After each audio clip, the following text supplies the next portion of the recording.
Paris Olympic 2024 கடந்த ஜூலை 26ஆம் தேதி தொடங்கி ஆகஸ்ட் 11ஆம் தேதி நிறைவு பெற்றது. இதில் பல பதக்கங்களை இந்திய வீரர்கள் வாங்கி குவித்து நாட்டிற்கே பெருமை சேர்த்தனர்.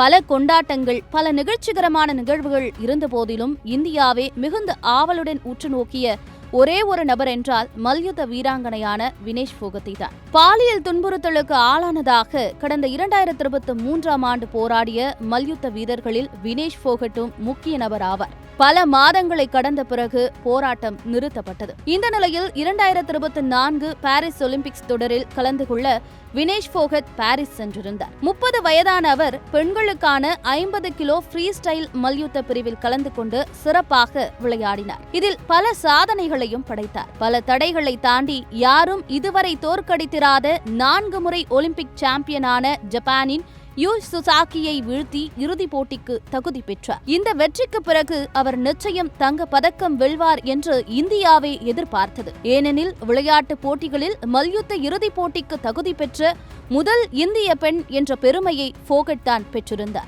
இந்த நிலையில்தான் யாரும் சற்றும் எதிர்பாராத திருப்பம் நடந்தேறியது. இறுதிப் போட்டிக்கு முன் உடல் எடையை பார்த்தபோது அவர் எடை கூடுதலாக இருந்துள்ளது. இரவு முழுவதும் தீவிர பயிற்சி செய்து எடையை குறைத்தார். ஆனால் அவர் 100 கிராம் எடை கூடுதலாக இருந்ததால் அவர் போட்டியிலிருந்து தகுதி நீக்கம் செய்யப்பட்டார். இந்த சம்பவம் இந்தியாவில் புயலை கிளப்பியது. மேலும் அவர் உடல்நலக்குறைவால் மருத்துவமனையில் அனுமதிக்கப்பட்டார்.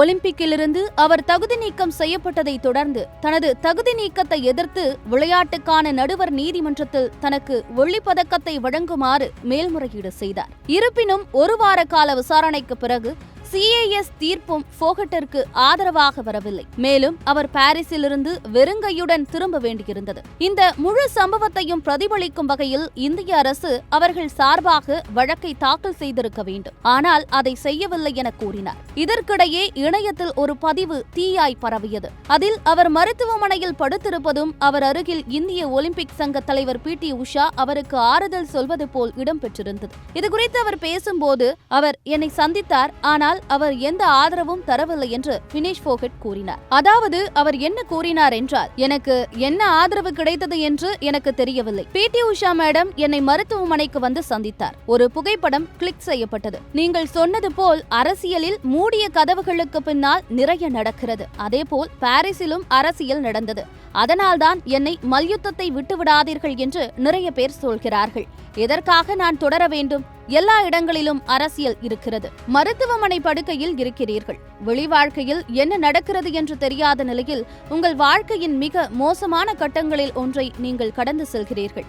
அந்த இடத்தில் நீங்கள் என்னுடன் நிற்பதை அனைவருக்கும் காட்டுவதற்காக என்னுடன் நிற்கிறீர்கள் என்று சொல்லாமல் ஒரே ஒரு புகைப்படத்தை எடுத்துவிட்டு அதை சமூக வலைதளங்களில் போட்டுவிட்டீர்கள் என்று கூறினார்.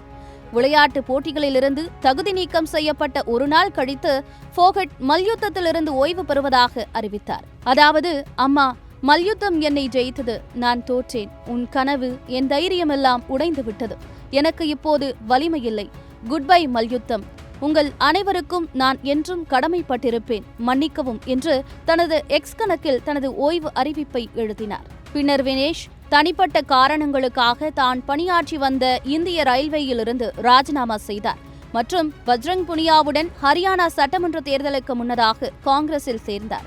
முன்னாள் பாஜக MPயும் WFI தலைவருமான பிரிஜ் பூஷன் சரண் சிங்குக்கு எதிரான போராட்டம் தொடரும் என்று பத்திரிகையாளர்களுடனான உரையாடலின் போது பாஜகவை தவிர அனைத்து கட்சிகளும் பிரிஜ் பூஷனுக்கு எதிரான போராட்டத்தின் போது மல்யுத்த வீரர்களுடன் துணை நின்றதாகவும் போகட் கூறினார்.